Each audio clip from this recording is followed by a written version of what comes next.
पहला क्वेश्चन बोल रहा है कि सार्वजनिक पद का अधिकार कैसा अधिकार है। तो पहला का यहाँ पे हो जाएगा ऑप्शन बी, नागरिक अधिकार। अनुच्छेद 16 यह उपबंधित करता है कि राज्य के अधीन किसी पद पर नियोजन या नियुक्ति से संबंधित विषयों में सभी नागरिकों के लिए अवसर की समता होगी। दूसरा क्वेश्चन है, बोल रहा है विदेश भेजे जाने वाले विभिन्न संसदीय प्रतिनिधि मंडलों के लिए व्यक्तियों का नामांकन निम्नलिखित में से कौन करता है। तो दूसरा का इसका सही आंसर हो जाएगा ऑप्शन डी, लोकसभा अध्यक्ष। लोकसभा अध्यक्ष के सलाह से विभिन्न संसदीय प्रतिनिधियों को विदेश भेजा जाता है। नेक्स्ट है ये तीसरे नंबर क्वेश्चन में, तीसरा नंबर क्वेश्चन बोल रहा है कि निम्न में से किसे संसद सदस्य ना होते हुए भी संसद को संबोधित करने का अधिकार प्राप्त है। तो तीसरा का यहाँ पे सही हो जाएगा ऑप्शन बी, भारत का अटॉर्नी जनरल।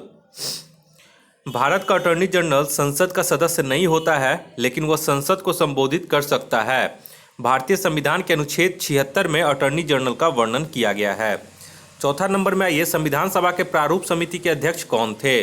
तो चौथा का यहाँ पे हो जाएगा ऑप्शन सी, डॉक्टर अंबेडकर। 29 अगस्त 1947 ईस्वी को संविधान सभा ने नवीन संविधान का प्रारूप तैयार करने के लिए एक प्रारूप समिति का गठन किया, जिसके अध्यक्ष भीमराव अंबेडकर थे और इस समिति में कुल 7 सदस्य थे। नेक्स्ट है ये पांचवें नंबर में, पांचवा नंबर बोल रहा है हमारे राष्ट्रीय ध्वज के मध्य में स्थित धर्म चक्र का रंग कैसा है। तो पांचवा का यहाँ पे सही हो जाएगा ऑप्शन ए, गहरा नीला। हमारे राष्ट्रीय ध्वज के मध्य में गहरे नीले रंग का धर्म चक्र है। इसका प्रारूप सारनाथ में स्थित अशोक सिंह के स्तंभ पर बने चक्र से लिया गया है और इसमें 24 तिलियां होती हैं। छठा नंबर में आइए, भारत में कुल कितने क्षेत्रीय परिषद हैं। तो 6 का यहाँ पे ऑप्शन सी हो जाएगा, टोटल 5। और इसका गठन, क्षेत्रीय परिषद का गठन राष्ट्रपति के द्वारा किया जाता है और केंद्रीय गृह मंत्री इसके अध्यक्ष होते हैं, जबकि संबंधित राज्यों के मुख्यमंत्री इसके उपाध्यक्ष होते हैं। तो इसका एक्सप्लेनेशन भी इंपॉर्टेंट है। सातवें नंबर क्वेश्चन में आइए, सातवां बोल रहा है संविधान के किस अनुच्छेद में प्राथमिक स्तर पर मातृभाषा में शिक्षा देने की बात की गई है। तो सातवां के यहाँ पे हो जाएगा ऑप्शन सी, अनुच्छेद 350 के ए में प्राथमिक स्तर पर मातृभाषा में शिक्षा देने की बात की गई है, जबकि अनुच्छेद 351 में हिंदी भाषा को प्रोत्साहित करने की बात की गई है। नेक्स्ट आइए क्वेश्चन नंबर 8 में, क्वेश्चन नंबर 8 बोल रहा है कि किस राष्ट्रपति के निर्वाचन के समय दूसरे चक्र की मतगणना करनी पड़ी थी। तो आठवां का हो जाएगा ऑप्शन बी, वीवी गिरी के समय। वीवी गिरी भारत के चौथे राष्ट्रपति थे। उनका कार्यकाल 1969 से 1974 तक था। ये एकमात्र ऐसे राष्ट्रपति थे जिनके निर्वाचन के समय दूसरे चक्र की मतगणना करनी पड़ी थी। 9 नंबर आइए, किसी राज्य विधान परिषद में सदस्यों की न्यूनतम संख्या कितनी हो सकती है। तो 9 का यहाँ पे हो जाएगा ऑप्शन सी, 40। किसी राज्य विधान परिषद में सदस्यों की न्यूनतम संख्या 40 से कम नहीं हो सकती। वर्तमान में भारत के कुल 6 राज्य में विधान परिषद हैं। 10वां नंबर आइए, 10वां नंबर बोल रहा है निम्न में से कौन संघ सूची के अंतर्गत नहीं आता है। तो 10वां का यहाँ पे हो जाएगा ऑप्शन डी, लोक स्वास्थ्य जो है वो संघ सूची के अंतर्गत नहीं आता है। वर्तमान में संघ सूची के अंतर्गत 100 विषय शामिल हैं। टेलीफोन, डाक तथा रक्षा संघ सूची के अंतर्गत आते हैं, जबकि लोक स्वास्थ्य राज्य सूची के अंतर्गत आते हैं। 11 नंबर में आइए, राष्ट्रीय विकास परिषद का गठन कब किया गया। तो 11 का इसका हो जाएगा सही आंसर ऑप्शन डी, 1952 ईस्वी में। राष्ट्रीय विकास परिषद का गठन 6 अगस्त 1952 ईस्वी को किया गया था और इस परिषद के अध्यक्ष प्रधानमंत्री होते हैं। के संथानम ने राष्ट्रीय विकास परिषद को सुपर कैबिनेट की संज्ञा दी थी। 12 नंबर में आइए, राज्य लोक सेवा आयोग के सदस्यों का कार्यकाल कितने वर्षों का होता है। तो 12 के यहाँ पे हो जाएगा ऑप्शन सी, 6 वर्षों का। राज्य लोक सेवा आयोग के अध्यक्ष एवं सदस्यों का कार्यकाल 6 वर्ष या 62 वर्ष उम्र तक होता है। इन दोनों में से जो भी पहले पूरा हो उसी के तहत वो अवकाश प्राप्त करते हैं। नेक्स्ट आइए 13 नंबर में, 13 नंबर क्वेश्चन बोल रहा है शारदा एक्ट को किसके कार्यकाल के दौरान पारित किया गया था। तो 13 के यहाँ पे हो जाएगा option B, Lord Irwin. Sharda act 1930 में हरविलास शारदा के प्रयासों से बाल विवाह निषेध कानून बना। इसमें लड़की को विवाह आयु 18 वर्ष तथा लड़कियों की आयु 14 वर्ष निर्धारित की गई। इस समय वायसराय जो थे वो लॉर्ड इरविन थे। 14 नंबर आइए, पील कमीशन की सिफारिशों के बाद भारतीय सैनिकों तथा यूरोपीय सैनिकों की संख्या का अनुपात कितना था? तो 14 का यहाँ पे हो जाएगा ऑप्शन डी 2:1। 1858 की उद्घोषणा के बाद पील कमीशन की सिफारिशों के अनुसार भारतीय सैनिकों तथा यूरोपीय सैनिकों की संख्या का अनुपात 5:1 से घटाकर 2:1 कर दिया गया था। तो ये भी एक इम्पॉर्टेंट एक्सप्लेनेशन है। नेक्स्ट आइए 15 नंबर क्वेश्चन में। 15 नंबर क्वेश्चन बोल रहा है कि किसने कहा था कि कांग्रेस याचना करने वाली संस्था है? तो 15 का यहाँ पे सही आंसर हो जाएगा ऑप्शन सी, बिपिन चंद्र पाल। गर्मपंथी विचार के नेता बिपिन चंद्र पाल ने कांग्रेस को याचना करने वाली संस्था कहा था, जबकि लाला लाजपत राय के अनुसार कांग्रेस लॉर्ड डफरिन के दिमाग की उपज थी। नेक्स्ट आइए 16 नंबर में, सर्वप्रथम स्वराज शब्द का प्रयोग किसने किया था? तो 16 का यहाँ पे हो जाएगा ऑप्शन सी, दयानंद सरस्वती ने। इन्हें भारत का मार्टिन लूथर भी कहा जाता है। 1875 में इन्होंने सत्यार्थ प्रकाश की रचना की, जिसे आर्य समाज का बाइबिल भी कहा जाता है। 17 नंबर आइए, सुलेखन क्या होता है? तो 17 का यहाँ पे हो जाएगा ऑप्शन ए, सुंदर हस्तलेखन। नेक्स्ट आइए 18 नंबर में, 18 बोरा हिंदू घाटी सभ्यता के दौरान अग्निकुंड का साक्ष्य किस स्थान से प्राप्त हुआ है? तो 18 का हो जाएगा ऑप्शन बी, कालीबंगा से। कालीबंगा की खोज 1953 ईस्वी में की गई थी और यह घग्गर नदी के किनारे स्थित है। कालीबंगा से ही अलंकृत ईंटों तथा अग्निकुंड का साक्ष्य प्राप्त हुआ है।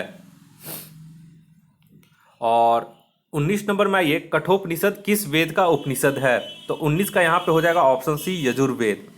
तो कठोपनिषद बृहदारण्यक तथा ईशोपनिषद यजुर्वेद का उपनिषद है और यह यजुर्वेद के पुरोहित का अथर्व कहा जाता है। धनुर्वेद इसका उपवेद है तथा शतपथ इसका ब्राह्मण है। 20 नंबर में आइए, किस प्रसिद्ध शासक ने कलिंग को मगध क्षेत्र में मिलाया था? तो 20 का यहाँ पे हो जाएगा ऑप्शन सी, महापद्मानंद ने। सर्वप्रथम महापद्मानंद ने ही कलिंग को मगध क्षेत्र में मिलाया था। नेक्स्ट आइए 19 नंबर में, सॉरी 21 नंबर में। 21 बोल रहा है 21 नंबर क्वेश्चन बोल रहा है कि किस अभिलेख में गौतमी पुत्र सातकर्णी की विजय का उल्लेख है? तो 21 का यहाँ पे सही आंसर हो जाएगा ऑप्शन ए, नासिक अभिलेख में इसका उल्लेख है। गौतमी पुत्र सातकर्णी के समय सातवाहन वंश का पुनरुद्धार हुआ। इसने शकों से मालवा तथा कठियावाड़ छीन लिया। इसने सर्वप्रथम अपने नाम के आगे अपनी माता का नाम लगाया था। नासिक अभिलेख में इसके विजय का वर्णन है और गौतमी पुत्र सातकर्णी का जो कार्यकाल था वो 106 ईस्वी से लेकर 130 ईस्वी तक का था। नेक्स्ट है ये 22 नंबर में, जिल्ल-ए-इलाही की उपाधि किस प्रसिद्ध शासक ने धारण की थी? तो 22 का यहाँ पे हो जाएगा option C, Balban. Important question है। बलबन ने राजत्व का नया सिद्धांत प्रतिपादित किया था। वह प्रथम सुल्तान था जिसने राजत्व को सुस्पष्ट व्याख्या की थी। इसने जिल्ल-ए-इलाही यानी कि ईश्वर का प्रतिनिधित्व की उपाधि धारण की थी। 23 नंबर बोल रहा है, मजहरनामा की घोषणा अकबर ने किस वर्ष की थी? तो 23 का यहाँ पे हो जाएगा ऑप्शन बी, 1579 में। अकबर ने मजहरनामा की घोषणा 1579 ईस्वी में की थी। मजहरनामा के द्वारा अकबर ने स्वयं को धर्म के मामले में सर्वोच्च बना लिया और 1575 ईस्वी में इसने इबादत खाना की स्थापना की थी। नेक्स्ट आइए 24 नंबर में, सॉरी 23 हो गया है, 24 में आइए, किस देश के सहयोग से राजा महेंद्र प्रताप ने काबुल में अंतरिम सरकार की स्थापना की थी? तो 24 का यहाँ पे हो जाएगा ऑप्शन बी, जर्मनी। 1915 ईस्वी में राजा महेंद्र प्रताप ने काबुल में अंतरिम सरकार की स्थापना जर्मनी के सहयोग से किया था।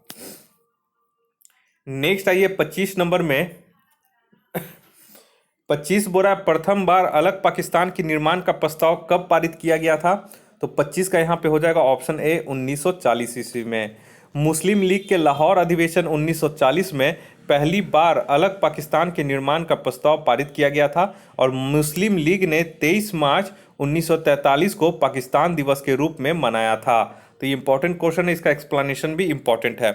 देखिए इसमें 5 क्वेश्चन जो मैथ्स का है, इसका जो सॉल्यूशन है वो मैं अपने टेलीग्राम चैनल confusion9.2.11 पे भेज दूंगा और ये टेस्ट सीरीज भी मैं confusion9.2.11 जो टेस्ट मेरा टेलीग्राम चैनल है उस पर मैं सेंड कर दूंगा। अगर आपने ज्वाइन नहीं किया तो उसे कर लीजिए ज्वाइन। इसका मैं केवल आंसर बताते जाऊंगा, ठीक है, और इसका जो सॉल्यूशन है वो मैं टेलीग्राम चैनल पे आपको सेंड कर दूंगा। तो 5 क्वेश्चन है मैथ का, जल्दी से इसका आंसर देख लेते हैं। देखिए 26 का जो आंसर होगा वो होगा ऑप्शन ए 12/5 दिन। 27 में आइए, 27 का जो मैथ्स है इसका जो सही आंसर हो जाएगा ऑप्शन सी हो जाएगा 320 ग्राम। 28 क्वेश्चन में आइए, 28 का हो जाएगा ऑप्शन सी 2880 राशि, मतलब रुपए। 29 का आइए, 29 का जो इसका सही आंसर हो जाएगा ऑप्शन बी हो जाएगा 36। क्वेश्चन नंबर 30 में आइए, इसका हो जाएगा 77,000 लीटर सॉरी 77,000 समतुल्य में लागत क्या होगी यदि शुल्क इतना प्रति, तो यहाँ पे शुल्क यहाँ पे पूछ रहा है, ठीक है, यानी कि इतना लागत इसकी आएगी 77,000 रुपये। नेक्स्ट आइए 31 नंबर में 31 नंबर बोल रहा है केंद्रीय औद्योगिक सुरक्षा बल की स्थापना किस वर्ष की गई थी? तो 31 का यहाँ पे हो जाएगा ऑप्शन डी 1969 में। और इस सुरक्षा बल का कार्य जो है वो औद्योगिक परिसर में काम करने वाले कारीगरों तथा वहां की संपत्ति को सुरक्षा प्रदान करना। 32 नंबर बोल रहा है निम्नलिखित में से कौन सा देश है जो क्षेत्रफल तथा जनसंख्या दोनों क्षेत्र में समान स्थान रखता है? तो 32 के यहाँ पे हो जाएगा ऑप्शन बी ब्राजील। नेक्स्ट आइए 33 नंबर में 33 बोल रहा है कंचनजंगा पर्वत हिमालय के किस श्रेणी के अंतर्गत आता है? तो इंपॉर्टेंट क्वेश्चन है। तो 33 का यहाँ पे हो जाएगा ऑप्शन बी बृहत हिमालय। कंचनजंगा, नंगा पर्वत, नंदा देवी, कॉमेट आदि बृहत हिमालय या हिमाद्री के अंतर्गत आता है और कंचनजंगा की ऊंचाई 8,586 मीटर है। 34 नंबर में आइए मालदीव एवं मिनीकॉय के मध्य कौन सा चैनल अवस्थित है? तो 34 का यहाँ पे हो जाएगा option A 8 degree channel. Maldives एवं मिनीकॉय के मध्य 8 डिग्री चैनल अवस्थित है। लक्षद्वीप तथा मिनीकॉय के मध्य 9 डिग्री चैनल अवस्थित है तथा छोटा अंडमान तथा कार निकोबार के मध्य 10 डिग्री चैनल अवस्थित है। नेक्स्ट आइए 35 नंबर में बोरा बिहाल जलप्रपात निम्नलिखित में से किस नदी पर स्थित है? तो बहुत ही इंपॉर्टेंट क्वेश्चन है। तो 35 का यहाँ पे हो जाएगा ऑप्शन डी टोंस नदी पर। बिहार जलप्रपात टोंस नदी पर स्थित है और इसकी ऊंचाई 100 मीटर है। टोंस नदी यमुना की सहायक नदी है। नेक्स्ट आइए 36 नंबर में लाल मिट्टी रेड सॉइल का लाल रंग किसकी उपस्थिति के कारण होता है? तो 36 का यहाँ पे हो जाएगा ऑप्शन बी लौह ऑक्साइड। लाल मिट्टी का लाल रंग लौह ऑक्साइड की उपस्थिति के कारण होता है। यह अम्लीय प्रकृति की मिट्टी होती है तथा इसमें नाइट्रोजन फास्फोरस की कमी होती है। 37 नंबर आइए प्रायद्वीपीय भारत में सिंचाई का प्रमुख साधन क्या है? तो 37 का यहाँ पे हो जाएगा ऑप्शन सी तालाब। प्रायद्वीपीय भारत में सिंचाई का प्रमुख साधन तालाब है। तालाब द्वारा सर्वाधिक सिंचाई तमिलनाडु राज्य में की जाती है, तो इसका एक्सप्लेनेशन भी महत्वपूर्ण है। 38 नंबर आइए कोसी एवं धनसिरी किसकी सहायक नदी है? तो 38 का इसमें सही आंसर हो जाएगा ऑप्शन सी ब्रह्मपुत्र की। और ब्रह्मपुत्र नदी का उद्गम तिब्बत के मानसरोवर झील से होती है। यह नदी तिब्बत, भारत तथा बांग्लादेश में प्रवाहित होती है। ब्रह्मपुत्र की कुछ सहायक नदियां इस प्रकार है, पहला कुल्सी, दूसरा धनसिरी, तीसरा मानस, चौथा तीस्ता नदी। 39 नंबर में आइए 39 बोरा निम्नलिखित में से किस झील की अवस्थिति केवल एक देश में है? तो 39 का जो हो जाएगा ये हो जाएगा ऑप्शन ए मिशिगन झील। मिशिगन झील का विस्तार केवल संयुक्त राज्य अमेरिका में है, जबकि सुपीरियर झील का विस्तार अमेरिका तथा कनाडा देशों तक है। मिशिगन झील का क्षेत्रफल जो है वो 57,800 वर्ग किलोमीटर में है। 40 नंबर बोल रहा है फॉकलैंड जलधारा का संबंध किस महासागर से है? तो 40 का यहाँ पे हो जाएगा ऑप्शन सी अटलांटिक महासागर से। और फॉकलैंड जलधारा अटलांटिक महासागर की ठंडी जलधारा है, तो इसे आप लोग याद कीजिएगा। देखिए ठंडी जलधारा में कुछ है महत्वपूर्ण, वो है लैब्राडोर जलधारा, कनारी जलधारा, बेंगुएला जलधारा। ये सब ठंडी जलधारा है अटलांटिक महासागर की। और अगर अटलांटिक महासागर की गर्म जलधारा पूछेगा तो अटलांटिक महासागर की गर्म जलधारा में शामिल है फ्लोरिडा जलधारा, गल्फ स्ट्रीम जलधारा और इरमिंजर जलधारा। तो इस सब का एक्सप्लेनेशन इस वीडियो का जो है टेस्ट बहुत ही इंपॉर्टेंट है, इसलिए आप लोग इसे स्किप मत कीजिएगा। 41 नंबर में आइए रोहिल्ला राष्ट्रीय उद्यान किस राज्य में अवस्थित है? ये इंपॉर्टेंट है। तो 41 का यहाँ पे ऑप्शन हो जाएगा सी हिमाचल प्रदेश में। और यह कस्तूरी हिरन, भूरा भालू एवं पहाड़ी तेंदुआ के लिए प्रसिद्ध है, तो ये इंपॉर्टेंट क्वेश्चन है। नेक्स्ट आइए 42 नंबर में 42 बोरा भारत में द्वितीय हरित क्रांति की शुरुआत कब हुई थी? तो इसका हो जाएगा ऑप्शन सी 1983-84 ईस्वी में। भारत में द्वितीय हरित क्रांति की शुरुआत 1983 से 84 के दौरान की गई थी। इस क्रांति में अनाज उत्पादन, निवेश तथा कृषकों को दी जाने वाली सेवाओं का विस्तार किया गया था। भारत में प्रथम हरित क्रांति की शुरुआत 1967 से यानी कि 1967-68 के दौरान की गई थी। नेक्स्ट आइए 43 में 43 नंबर बोल रहा है, पड़ोसी देश म्यांमार के साथ कितने भारतीय राज्य सीमा साझा करते हैं? तो 43 का यहाँ पे हो जाएगा ऑप्शन बी 4। और ये 4 राज्य कौन कौन से हैं? तो अरुणाचल प्रदेश, नागालैंड, मिजोरम एवं मणिपुर। 44 नंबर आइए, निम्नलिखित में से कौन सा दर्रा उत्तराखंड में अवस्थित नहीं है? तो 44 का यहाँ पे हो जाएगा ऑप्शन डी नाथुला दर्रा। माना दर्रा, नीति दर्रा तथा लिपू लेख दर्रा उत्तराखंड में स्थित है, जबकि नाथुला दर्रा, जैलेपला दर्रा सिक्किम में स्थित है। 45 नंबर में आइए, रिजर्व बैंक ऑफ इंडिया का प्रतीक चिन्ह निम्न में से क्या है? तो 45 का यहाँ पे हो जाएगा ऑप्शन सी, ताड़ वृक्ष के सामने एक बाघ।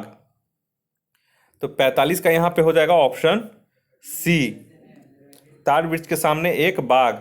और रिजर्व बैंक इंडिया का प्रतीक चिन्ह जो है वो ताड़ वृक्ष के सामने एक बाघ है और आरबीआई की स्थापना 1935 में की गई थी तथा इसका मुख्यालय मुंबई में है। 46 नंबर बोल रहा है, नकद आरक्षित अनुपात यानी कि सीआरआर तथा खुले बाजार की संक्रियाओं में विचरण किसके साधन हैं?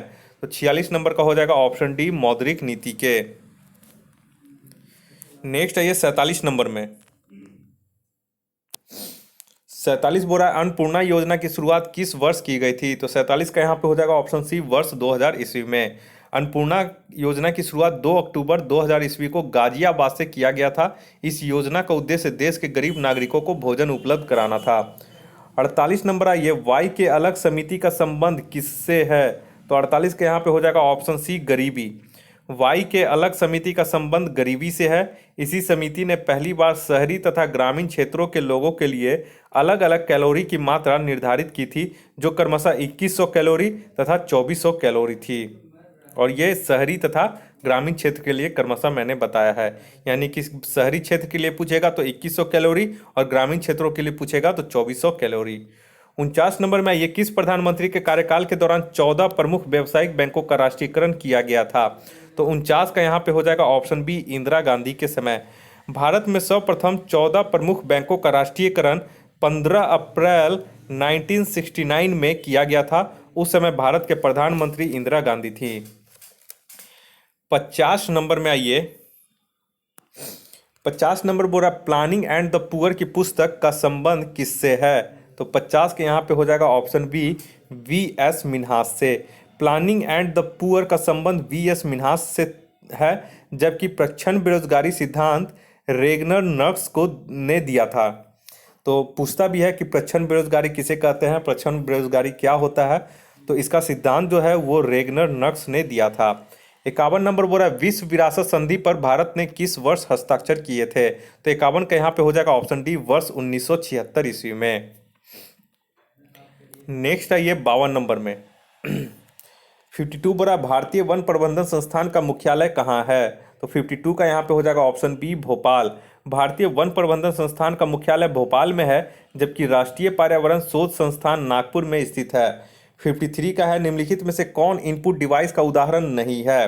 तो 53 का यहाँ पे हो जाएगा option B, printer.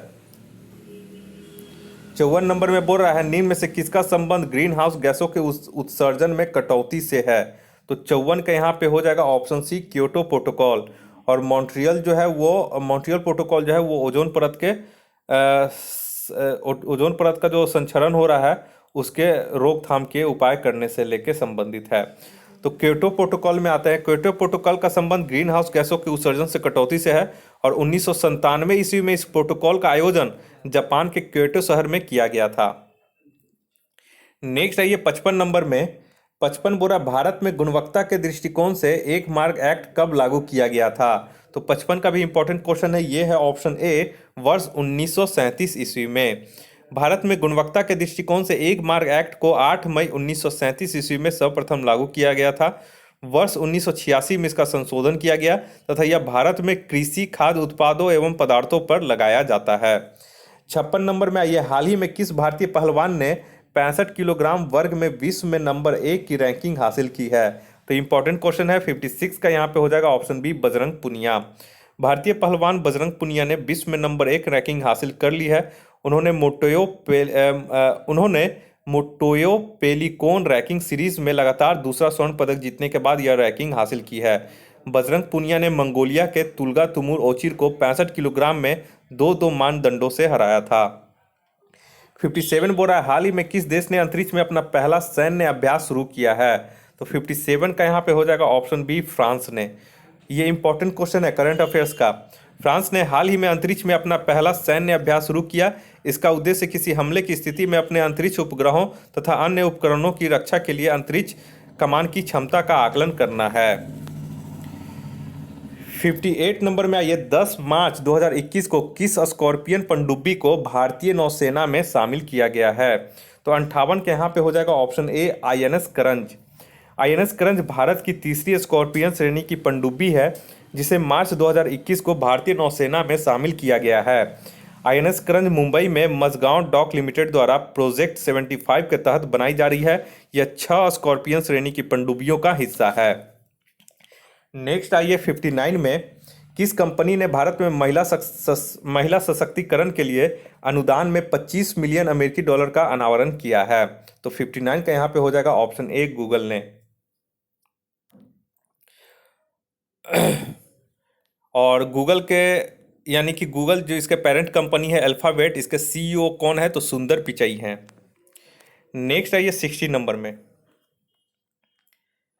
60 number question बोल रहा है, हाल ही में जारी किए गए ग्लोबल जेंडर गैप रिपोर्ट 2021 में भारत का स्थान कौन सा है? तो इंपॉर्टेंट क्वेश्चन है। तो 60 का हो जाएगा ऑप्शन डी, 140वां। प्रति वर्ष वर्ल्ड इकोनॉमिक फोरम द्वारा ग्लोबल जेंडर गैप इंडेक्स जारी किया जाता है। वर्ष 2021 में भारत का स्थान 140वां है, जबकि 2020 में भारत का स्थान 112वां स्थान पे था। इस वर्ष पहले स्थान पे आइसलैंड है, जो लगातार 12 वर्षों से प्रथम स्थान पर ही बना हुआ है। 60 का हो गया। अब आइए 61 का, 7 मार्च 2021 को एक हेलीकॉप्टर दुर्घटना में अरबपति ओलिवियर डसॉल्ट का निधन हो गया। वह किस देश के संसद के सदस्य थे? तो 61 का यहाँ पे हो जाएगा ऑप्शन सी, फ्रांस। राफेल बनाने वाली कंपनी दसॉ के मालिक ओलिवियर दसॉ की हाल ही में हेलीकॉप्टर क्रैश में मौत हो गई। ओलिवियर दसॉ फ्रांस के संसद के सदस्य थे। 62 में आइए, 62 बुरा, राज्यसभा और लोकसभा टीवी का विलय करके एक संयुक्त चैनल शुरू किया गया है जिसका नाम क्या है?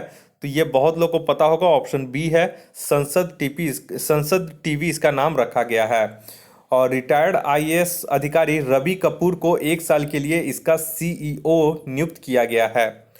63 नंबर में, निम्न में से कौन सा शहर ईज ऑफ लिविंग 2020 के सूची में पहले स्थान पे शामिल है? तो 63 का इसका हो जाएगा ऑप्शन बी, बेंगलुरु।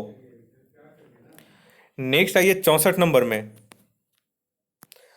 64 बोल रहा है, हाल ही में किस केंद्रीय मंत्रालय ने कैच द रेन अभियान की शुरुआत की है? तो 64 का यहाँ पे हो जाएगा ऑप्शन सी, जल शक्ति मंत्रालय ने। नेक्स्ट आइए 65 में, चुनाव आयोग ने पश्चिम बंगाल विधानसभा चुनाव को कितने चरणों में कराए जाने की घोषणा की है? इंपॉर्टेंट है। तो 65 के यहाँ पे हो जाएगा ऑप्शन डी, 8 चरणों में। चुनाव आयोग ने बंगाल में 27 मार्च से 29 अप्रैल तक 8 चरणों में विधानसभा चुनाव कराने की घोषणा की है। यह राज्य में अब तक का सबसे लंबा चुनाव होगा। नेक्स्ट आइए 66 में, 66 बोरा, हाल ही में किस राज्य ने प्लास्टिक कचरे से निर्मित पहली सड़क का निर्माण किया है? तो 66 के यहाँ पे हो जाएगा ऑप्शन बी, त्रिपुरा। ठीक है। नेक्स्ट क्वेश्चन आइए 67 में, 66 में बोल रहा है यहाँ पे कि हाल ही में किस राज्य ने प्लास्टिक कचरे से निर्मित पहली सड़क का निर्माण किया है? तो 66 के यहाँ पे सही आंसर हो जाएगा ऑप्शन बी, त्रिपुरा। और त्रिपुरा ने सड़कों के निर्माण के लिए प्लास्टिक कचरे का उपयोग शुरू किया है। इसका मुख्य उद्देश्य प्लास्टिक कचरे को कम करना और पर्यावरण को प्लास्टिक मुक्त बनाना है। 67 नंबर आइए, हाल ही में राज्यसभा में विपक्ष नेता के रूप में किसे नामित किया गया है? तो ये इंपॉर्टेंट क्वेश्चन है। 67 का यहाँ पे हो जाएगा ऑप्शन ए, मल्लिकार्जुन खड़गे को। भारतीय राष्ट्रीय कांग्रेस ने पार्टी के दिग्गज नेता मल्लिकार्जुन खड़गे को राज्यसभा में विपक्ष के नेता के रूप में नामित किया गया है। और इससे पहले संसद गुलाम नबी आज़ाद राज्यसभा में विपक्ष के नेता के रूप में नामित थे। नेक्स्ट आइए 68 में, 68 बोरा, राज्य सरकार ने हाल ही में कोविड-19 वॉरियर मेमोरियल के निर्माण की घोषणा की है। तो किस राज्य सरकार ने हाल ही में कोविड-19 वॉरियर मेमोरियल के निर्माण की घोषणा की है? तो 68 का यहाँ पे हो जाएगा ऑप्शन बी, उड़ीसा। नेक्स्ट आइए 69 में, किस केंद्रीय मंत्री ने हाल ही में ई छावनी पोर्टल लॉन्च किया है? तो 69 का यहाँ पे हो जाएगा ऑप्शन बी राजनाथ सिंह ने। और इसका उद्देश्य जो है 62वीं छावनी बोर्डों में नागरिकों को ऑनलाइन नगर पालिका सेवाएं प्रदान करना है। यह पोर्टल एक बहु किराएदारी केंद्रीय मंच के माध्यम से ऑनलाइन नगर पालिकाएं सेवा प्रदान करेगा। 70 नंबर में आइए। 70 नंबर बोल रहा है वी विल श्योरली सस्टेन पुस्तक के लेखक कौन है? तो 70 का यहाँ पे हो जाएगा ऑप्शन ए अभिजीता गुप्ता। और इनकी जो अन्य पुस्तक है ये है हैप्पीनेस ऑल अराउंड्स। और इस पुस्तक को लिखने के बाद ये दुनिया के सबसे कम उम्र की लेखिका बन गई हैं। नेक्स्ट है 71 में हाल ही में किस राज्य सरकार ने काला नमक चावल महोत्सव का शुभारंभ किया है? तो इंपॉर्टेंट क्वेश्चन है। 71 का हो जाएगा ऑप्शन सी उत्तर प्रदेश। उत्तर प्रदेश के मुख्यमंत्री योगी आदित्यनाथ ने कपिल वस्तु में इस महोत्सव का शुभारंभ किया। इस महोत्सव को एक जिला एक उत्पाद के तहत आयोजित किया गया है। 72 नंबर में आइए हाल ही में किसे हिंदी भाषा के लिए साहित्य अकादमी पुरस्कार 2020 से सम्मानित किया गया है? तो 72 का इसका हो जाएगा ऑप्शन ए अनामिका। लेखिका अनामिका का संबंध बिहार राज्य से है। इन्होंने टोकरी में दिव्यंत पुस्तक के लिए पुरस्कार जीता है। और इन्होंने टोकरी में दिव्यंत पुस्तक के लिए पुरस्कार जीता है। और साहित्य अकादमी पुरस्कार इस वर्ष 20 भाषाओं में दिया गया है। तो ये भी एक तरह से इंपॉर्टेंट है। नेक्स्ट आइए 73 में। 73 बोल रहा है एस्टोनिया की पहली महिला प्रधानमंत्री कौन बनी है? तो 73 का ये हो जाएगा option A Kaja Kallas. Estonia Europe महाद्वीप का एक देश है। इस देश की पहली महिला प्रधानमंत्री काजा कलास बनी है। एस्टोनिया की राजधानी टालिन है। 74 नंबर आइए वर्ल्ड वेटलैंड्स डे 2021 का थीम क्या है? तो इसका जो थीम है वो है वेटलैंड्स एंड वाटर। तो इसका हो जाएगा option A wetlands and water. और विश्व वेटलैंड्स दिवस प्रति वर्ष याद रखिएगा 2 फरवरी को मनाया जाता है। पूछ देता है वर्ल्ड वेटलैंड्स डे कब मनाया जाता है? तो 2 फरवरी को मनाया जाता है। नेक्स्ट आइए 75 में। 75 नंबर बोल रहा है आर्थिक सर्वेक्षण 2020-21 के अनुसार वित्त वर्ष 2021-22 में भारत की वास्तविक जीडीपी कितने प्रतिशत बढ़ने का अनुमान है? तो 75 का यहाँ पे हो जाएगा ऑप्शन सी 11%। नेक्स्ट आइए 76 नंबर में 91 दादा साहेब फाल्के अवार्ड के लिए किस अभिनेता को चुना गया है? तो 76 के यहाँ पे हो जाएगा option B Rajinikanth. Latest current affairs है, आप लोग याद कर लीजिएगा। केंद्रीय मंत्री प्रकाश जावड़ेकर ने वर्ष 2019 के लिए 91 दादा साहेब पुरस्कार से दक्षिण फिल्मों के सुपरस्टार रजनीकांत को सम्मानित करने की घोषणा की है। और इस पुरस्कार की शुरुआत 1969 में की गई थी। नेक्स्ट आइए 77 में। 77 बोल रहा है जनवरी 2021 में किस राज्य में 1600 टन लिथियम भंडार की खोज की गई है? तो 77 का यहाँ पे हो जाएगा ऑप्शन सी कर्नाटक। भारत के परमाणु ऊर्जा आयोग की इकाई परमाणु खनिज निदेशालय के शोधकर्ताओं ने मंड्या कर्नाटक में 1600 टन अनुमानित लिथियम भंडार की खोज की है। 78 में ये 91 अंतर्राष्ट्रीय फिल्म महोत्सव के लिए फोकस देश के रूप में किसे चुना गया है? तो 78 का यहाँ पे हो जाएगा ऑप्शन डी बांग्लादेश। इंपॉर्टेंट है 10 जनवरी 2021 को 91वां अंतर्राष्ट्रीय फिल्म महोत्सव के लिए फोकस देश के रूप में बांग्लादेश को चुना गया था। 79 नंबर में आइए बोरा हाल ही में सर्वोच्च न्यायालय के मुख्य न्यायाधीश के रूप में किसे नियुक्त किया गया है? तो 79 का हो जाएगा ऑप्शन बी एन.वी. रमन्ना को। सर्वोच्च न्यायालय के 48वें मुख्य न्यायाधीश के रूप में एन.वी. रमन्ना को नियुक्त किया गया है। यह शरद अरविंद बोबड़े जो कि 47वें मुख्य न्यायाधीश हैं इनका स्थान लेंगे। 80 नंबर में आइए हाल ही में किए गए घोषणा के अनुसार भारत किस देश में रूपपुर परमाणु ऊर्जा संयंत्र स्थापित करेगा? तो 80 का यहाँ पे हो जाएगा ऑप्शन बी बांग्लादेश। और यह जो स्थापित करेगा प्रधानमंत्री नरेंद्र मोदी ने अपने बांग्लादेश दौरे के दौरान परमाणु ऊर्जा संयंत्र स्थापित करने की घोषणा की है। और भारत यह ऊर्जा संयंत्र रूस के सहयोग से बांग्लादेश में स्थापित करेगा। 81 में आइए। 81 में ये बोरा दो निकायों के बीच ऊष्मा के प्रवाह की दिशा किस पर निर्भर करती है? तो 81 का हो जाएगा ऑप्शन ए उनके अपने अपने तापमान पर। नेक्स्ट आइए 82 में नीले रंग तथा हरे रंग के मिश्रण से कौन सा रंग प्राप्त होता है? तो 82 का यहाँ पे हो जाएगा ऑप्शन ए सियान। और इसे एक्वा रंग भी कहते हैं सियान को। नेक्स्ट आइए 83 में बोल रहा है ध्वनि ऊर्जा का विद्युत ऊर्जा में परिवर्तन किसके माध्यम से किया जाता है। तो 83 का यहाँ पे हो जाएगा ऑप्शन सी माइक्रोफोन के द्वारा। 84 में आइए निम्नलिखित में से कौन आभासी बल का उदाहरण है। तो 84 का यहाँ पे जो हो जाएगा वो हो जाएगा आपका ऑप्शन बी अपकेंद्रीय बल का ये जो है एक उदाहरण है। 85 में बोला विद्युत चालकता की यूनिट क्या होती है, यानी कि इलेक्ट्रिक कंडक्टिविटी की यूनिट यहाँ पे पूछ रहा है। तो 85 का यहाँ पे हो जाएगा मो। ओम का उल्टा जस्ट 1/r होता है विद्युत चालकता का फॉर्मूला, ठीक है। तो रेसिस्टेंस का ओम हो जाता है तो इसका उल्टा कर देंगे तो मो हो जाता है, ठीक है। नेक्स्ट आइए 86 में। 86 बोला जब शुद्ध जल में डिटर्जेंट यहाँ पे है, जब शुद्ध जल में डिटर्जेंट डाला जाता है तो पृष्ठीय तनाव पर क्या प्रभाव पड़ता है। तो 86 का यहाँ पे हो जाएगा ऑप्शन बी घट जाता है। 87 में आइए निम्नलिखित में से कौन सी धातु जल के साथ अभिक्रिया करके हाइड्रोजन उत्पन्न नहीं करती है। तो 87 के यहाँ पे हो जाएगा ऑप्शन बी कैडमियम। सभी क्षारीय धातु जल से क्रिया करके हाइड्रोजन उत्पन्न करते हैं क्योंकि इनका आयनन विभव हाइड्रोजन से अधिक होता है, जबकि कैडमियम का आयनन विभव कम होने के कारण यह जल से हाइड्रोजन को विस्थापित नहीं कर पाता।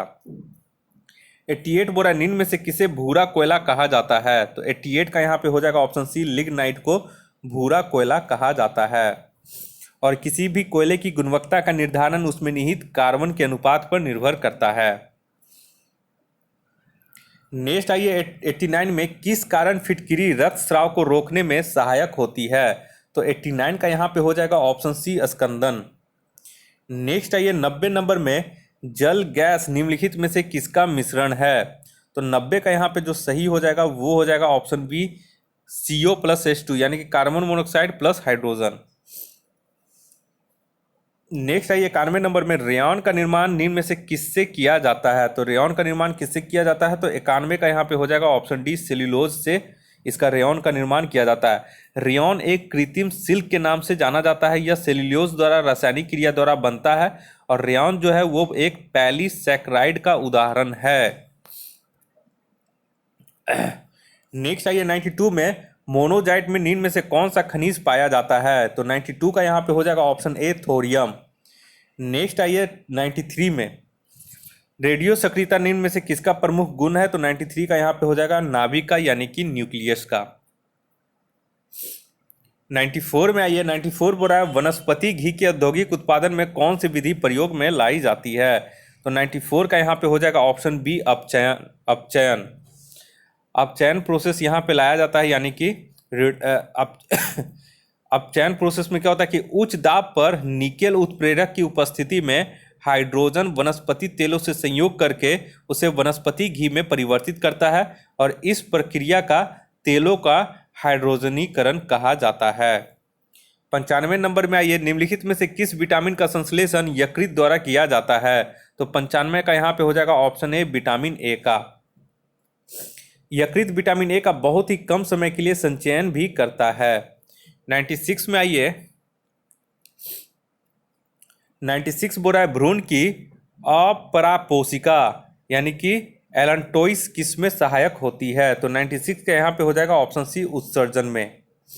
यह भ्रूण में उपचयन से उत्पन्न CO2 यूरिया आदि का उत्सर्जन करता है। नेक्स्ट आइए 97 में सर्वाधिक रक्तदाता वे लोग यानी कि यूनिवर्सल डोनर कौन है जिनका रुधिर वर्ग कौन सा होता है। तो ये बहुत लोग को पता होगा, 97 का ऑप्शन ओ हो जाएगा। एंटीजन की अनुपस्थिति के कारण रक्त समूह ओ को सर्वदाता कहा जाता है, जबकि रक्त समूह AB को सर्वग्राही कहा जाता है तथा AB में एंटीबॉडी का अभाव होता है। यानी कि एक चीज़ आप लोग ध्यान दीजिएगा कि ब्लड ग्रुप ओ में जो आपका ब्लड ग्रुप ओ में आपका जो क्या होता है एंटीजन जो होता है वो अनुपस्थित होता है, यानी कि ब्लड ग्रुप ओ में एंटीजन नहीं पाया जाता है, जबकि ब्लड ग्रुप AB में एंटीबॉडी का अभाव होता है, यानी कि AB में आपका एंटीबॉडी नहीं पाया जाता है और ब्लड ग्रुप ओ में आपका एंटीजन नहीं पाया जाता है। तो ये चीज़ आप लोग ध्यान रखिएगा, ठीक है। ओ में आपका एंटीजन नहीं रहता है, AB में आपका एंटीबॉडी नहीं पाया जाता है। 98 आइए, किस शिरा के द्वारा फेफड़ों से हृदय में शुद्ध रक्त का प्रवाह होता है? तो 98 का यहाँ पे हो जाएगा ऑप्शन सी, फुफ्फुस शिरा। फुफ्फुस शिरा फेफड़ों से हृदय के बाएं भाग में शुद्ध रक्त का प्रवाह करती है। नेक्स्ट आइए 99 नंबर। 99 बोल रहा है गुणसूत्रों में होते हैं, तो गुणसूत्रों में क्या होते हैं? तो ऑप्शन सी हो जाएगा डीएनए तथा प्रोटीन। इसे थोड़ा सा आप लोग ध्यान में रखिएगा। नेक्स्ट आइए इस टेस्ट का आखिरी क्वेश्चन 100 नंबर। काला जार नामक रोग किसके द्वारा संचरित होता है? तो 100 का यहाँ पे हो जाएगा ऑप्शन सी, सिकता मक्खी के कारण। काला जार सिकता मक्खी, जिसको सैंडी फ्लाई भी कहते हैं, तो सैंडी फ्लाई द्वारा संचरित होता है। इस रोग का प्रभाव प्लीहा, लीवर और मेरुरज्जी आदि पर पड़ता है। तो चलिए दोस्तों, ये टेस्ट सीरीज कंप्लीट हो गया है और उम्मीद कर